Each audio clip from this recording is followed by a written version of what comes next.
भी इस तरह के किसान बने ताकि हमें भी मौका मिले कि हम काला सोना को उत्पादित कर सकें और अपने ऐशो आराम को पूरा कर पाएं।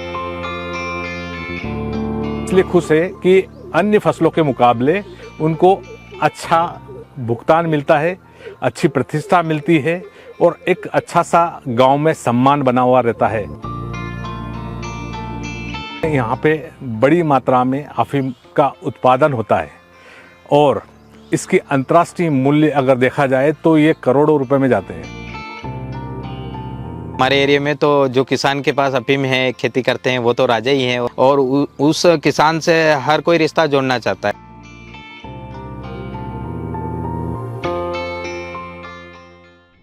ਆਪਣੇ ਖੇਤ ਵਿੱਚ ਅਫੀਮ ਦੀ ਫਸਲ ਨੂੰ ਦੇਖ ਕੇ ਗਦਗਦ ਹੋਣ ਵਾਲਾ ਇਹ ਕਿਸਾਨ ਰਾਮਚੰਦ ਹੈ।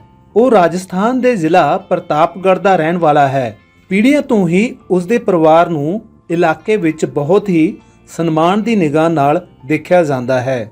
ਅੱਜ ਹਰ ਕੋਈ ਪ੍ਰੇਮਚੰਦ ਨਾਲ ਰਿਸ਼ਤਾ ਜੋੜਨਾ ਚਾਹੁੰਦਾ ਹੈ। ਉਹ ਨਾ ਤਾਂ ਕੋਈ ਅਫਸਰ ਹੈ ਅਤੇ ਨਾ ਹੀ ਕੋਈ ਨੇਤਾ, ਫਿਰ ਵੀ ਉਸ ਦਾ ਸਮਾਜ ਵਿੱਚ ਬਹੁਤ ਰੁਤਬਾ ਹੈ ਅਤੇ ਉਸ ਨੂੰ ਇਲਾਕੇ ਦਾ ਰਾਜਾ ਜਾਂ ਸ਼ਾਹੀ ਕਿਸਾਨ ਵੀ ਕਿਹਾ ਜਾਂਦਾ ਹੈ। ਸੁਣ ਕੇ ਸ਼ਾਇਦ ਤੁਹਾਨੂੰ ਯਕੀਨ ਨਾ ਹੋਵੇ, ਪਰ ਇਸ ਦੀ ਵਜ੍ਹਾ ਜਾਣ ਕੇ ਤੁਸੀਂ ਹੋਰ ਵੀ हक्के बक्के रह जाओगे। हमारे एरिया में तो जो किसान के पास अफीम है, खेती करते हैं, वो तो राजा ही हैं और माने जाते हैं। जिसके पास 10 भैंसें बंधी हुई होती हैं और जिसके पास अफीम का लाइसेंस होता है वो तो एक राजा ही है। बड़े आदर्श की नज़र से देखते हैं, उसको शाही किसान कह सकते हैं और उस किसान से हर कोई रिश्ता जोड़ना चाहता है, क्योंकि जिसके पास इनकम ज़्यादा है उससे हर कोई जुड़ना चाहता है। तो कहीं कहीं हमारे एरिया में अफीम बहुत दमदार चीज़ है, लाइसेंस दमदार है, किसान दमदार है, उससे किसान दमदार पैसे कमाता है। सही है, क्योंकि सरकार ने जिसको भी अफीम के लाइसेंस दे रखे हैं वो किसान कहीं कहीं समाज में प्रतिष्ठा बनाए हुए हैं, क्योंकि वो मेहनत भी अच्छी करते हैं और इनकम भी अच्छी होती है। जिसके पास अफीम का लाइसेंस है वो उनके रिश्तेदार है या उनके पड़ोसी है या कोई भी है व्यक्ति उनसे जुड़ना चाहता है। काला सोना हमारे यहाँ अफीम को कहा जाता है। किसान यहाँ पे बहुत काला सोना उत्पादित करते हैं और प्रतिष्ठा का प्रतीक बनते हैं। लोग बाग ये चाहते हैं कि हम भी इस तरह के किसान बने ताकि हमें भी मौका मिले कि हम काला सोना को उत्पादित कर सकें और अपने ऐशो आराम को पूरा कर पाएँ। आम किसान इस तरह से नहीं कर पाता है। ਪ੍ਰੇਮਚੰਦ ਨੂੰ ਸਰਕਾਰ ਨੇ ਅਫੀਮ ਦੀ ਖੇਤੀ ਦਾ ਲਾਇਸੈਂਸ ਦਿੱਤਾ ਹੋਇਆ ਹੈ। ਪੁਸ਼ਤਾਂ ਤੋਂ ਹੀ ਉਸ ਦਾ ਪਰਿਵਾਰ ਇਸ ਦੀ ਖੇਤੀ ਕਰ ਰਿਹਾ ਹੈ। ਪ੍ਰੇਮਚੰਦ ਦਾ ਕਹਿਣਾ ਹੈ ਕਿ ਉਹ ਅਫੀਮ ਦੀ ਖੇਤੀ ਵਿੱਚ ਹੋਰਨਾਂ ਫਸਲਾਂ ਦੇ ਮੁਕਾਬਲੇ ਵਧੇਰੇ ਆਮਦਨ ਲੈ ਰਿਹਾ है। ये में सबसे बढ़िया बात यह है कि सरकार ने अफीम लाइसेंस दे रखा है और अफीम लाइसेंस में अगर 10 आरी में 1 लाख का भी अगर इनकम होता है तो 10 आरी में गेहूं के बजाय इसका ज़्यादा मुनाफा आता है। गेहूं अगर 10,000 का बनता है और ये अगर 1 लाख का बनता है तो कहीं कहीं समाज में रुतबा उस किसान का रहता है। राजस्थान के प्रतापगढ़, मंदसौर, चित्तौड़ और अन्य जो कुछ इलाके हैं जिसमें यहाँ पे बड़ी मात्रा में अफीम का उत्पादन होता है और इसकी अंतर्राष्ट्रीय मूल्य अगर देखा जाए तो ये करोड़ों रुपए में जाते हैं। किसानों को औने पौने दाम मिलते हैं, कम दाम मिलते हैं, लेकिन फिर भी किसान इसलिए खुश है कि अन्य फसलों के मुकाबले उनको अच्छा भुगतान मिलता है, अच्छी प्रतिष्ठा मिलती है और एक अच्छा सा गांव में सम्मान बना हुआ रहता है। ताकि किसान ये चाहता है कि हमें हमेशा इस तरह का कोई मिले।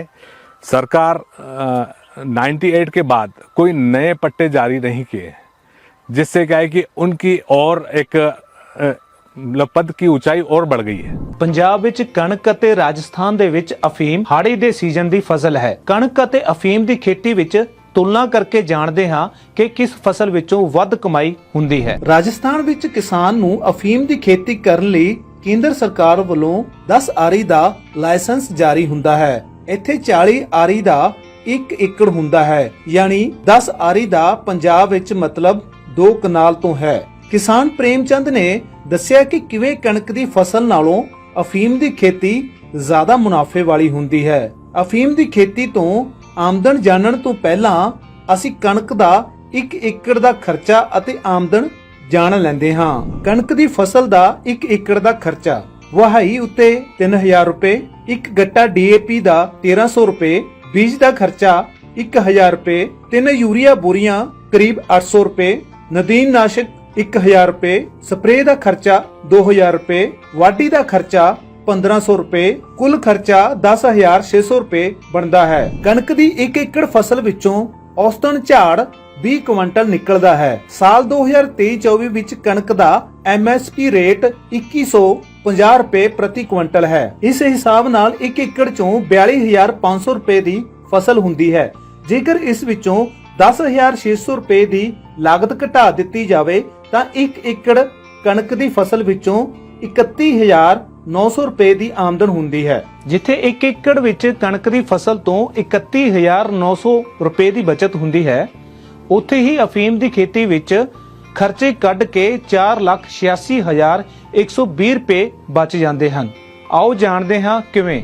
ਅਫੀਮ ਦੀ ਖੇਤੀ 'ਚ 10 ਆਰੀ ਯਾਨੀ 2 ਕਨਾਲ ਦਾ ਖਰਚਾ, ਦੇਸੀ ਖਾਦ ਦੀ ਇੱਕ ਟਰਾਲੀ 7000 ਰੁਪਏ, ਖੇਤ ਵਹਾਈ ਦਾ ਖਰਚਾ 3000 ਰੁਪਏ, ਗੁਡਾਈ ਅਤੇ ਬੀਜ ਦਾ ਖਰਚਾ 3000 ਰੁਪਏ, ਸਪਰੇਅ ਦਾ ਖਰਚਾ 12000 ਰੁਪਏ, ਨੀਲ ਗਾਂ ਦੇ ਬਚਾਅ ਲਈ ਲੋਹੇ ਦੀ ਜਾਲੀ ਦਾ ਖਰਚਾ 8000 ਰੁਪਏ, ਅਫੀਮ ਪੌਦੇ ਦੀ ਸੁਰੱਖਿਆ ਲਈ ਜਾਲੀ 4000 ਰੁਪਏ, ਲਵਾਈ ਅਤੇ ਚੀਰਾ ਯਾਨੀ ਵਾਢੀ ਦਾ ਖਰਚਾ 12000 ਰੁਪਏ, ਹੋਰ ਖਰਚੇ 8000 ਰੁਪਏ। ਇਸ ਤਰ੍ਹਾਂ ਕੁੱਲ ਖਰਚਾ 57000 ਰੁਪਏ ਬਣਦਾ ਹੈ। ਆਓ ਹੁਣ ਅਫੀਮ ਦੀ 2 ਕਨਾਲ ਖੇਤੀ ਵਿੱਚੋਂ ਆਮਦਨ ਦਾ ਹਿਸਾਬ ਲਗਾਉਂਦੇ ਹਾਂ। ਇੱਕ ਚੰਗੇ ਖੇਤ ਵਿੱਚੋਂ 10 ਆਰੀ ਯਾਨੀ 2 ਕਨਾਲ ਵਿੱਚੋਂ 120 ਕਿਲੋ ਖਸਖਸ ਨਿਕਲ ਜਾਂਦੀ ਹੈ। 1 ਨੰਬਰ ਗ੍ਰੇਡ ਦੀ ਖਸਖਸ ਦਾ ਰੇਟ 1,20,900 ਰੁਪਏ ਪ੍ਰਤੀ ਕੁਇੰਟਲ ਹੈ। ਇਸ ਹਿਸਾਬ ਨਾਲ 1 ਕੁਇੰਟਲ 20 ਕਿਲੋ ਖਸਖਸ ਦਾ ਮੁੱਲ 1,52,280 ਰੁਪਏ ਬਣਦਾ ਹੈ। A ਗ੍ਰੇਡ ਫੀਮ ਦਾ ਸਰਕਾਰੀ ਰੇਟ 3500 ਰੁਪਏ ਕਿਲੋ ਹੈ। 2 ਕਨਾਲ ਯਾਨੀ 10 ਆਰੀ ਵਿੱਚੋਂ 7.5 ਕਿਲੋ ਅਫੀਮ ਨਿਕਲਦੀ ਹੈ,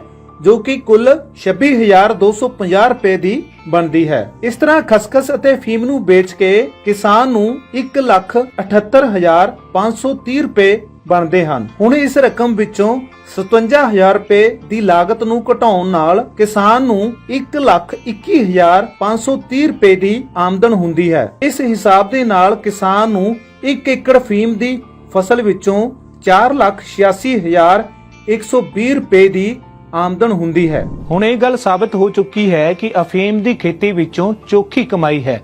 ਸ਼ਾਇਦ ਇਸੇ ਵਜ੍ਹਾ ਕਾਰਨ ਦੇਸ਼ ਦੇ ਹੋਰਨਾਂ ਸੂਬਿਆਂ ਵਿੱਚੋਂ ਅਫੀਮ ਦੀ ਖੇਤੀ ਦੀ ਮੰਗ ਉੱਠ ਰਹੀ ਹੈ। ਤੁਹਾਡੀ ਇਸ ਮਾਮਲੇ ਵਿੱਚ ਕੀ ਰਾਏ ਹੈ? ਕਮੈਂਟ ਵਿੱਚ ਜ਼ਰੂਰ ਦੱਸਣਾ।